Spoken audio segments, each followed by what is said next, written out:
దేవునికి స్తోత్రం కలుగును గాక. హల్లెలూయా, హల్లెలూయా.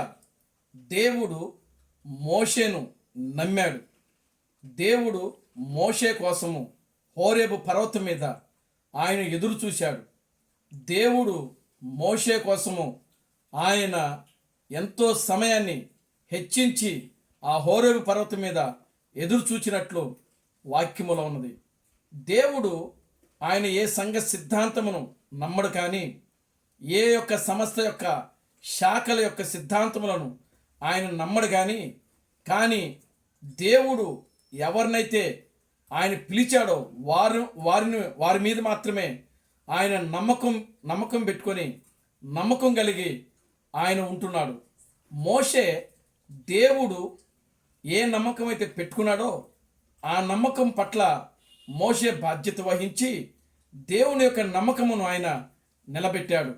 ఈ చివరి దినాల్లో దేవుడు మన మీద ఏ నమ్మకం అయితే పెట్టుకున్నాడో ఆ నమ్మకాన్ని మనము కూడా నిలబెట్టినట్లు మనము కూడా దేవుని యొక్క సన్నిధిలో మనము మోషే ఏ విధంగా అయితే దేవుని యొక్క సన్నిధిలో నిలబడి దేవుని యొక్క నమ్మకమును నిలబెట్టాడో అదేవిధంగా ఈ చివరి దినాల్లో దేవుడు మనలను కూడా ఆయన ప్రేమించి మనలను ఎన్నుకొని మనలను నమ్మి దేవుడు మనకు ఒక వర్తమానం ఇచ్చాడు. ఆ వర్తమానము ప్రకారము మనం నిలబడి దేవుని యొక్క నమ్మకాన్ని మనం నిలబెట్టినట్లుగా మన ఆత్మీయ జీవితంలో ముందుకు సాగాలి. దేవుడు తన పరిశుద్ధ వాక్యమును దీవించి ఆశీర్వదించును గాక.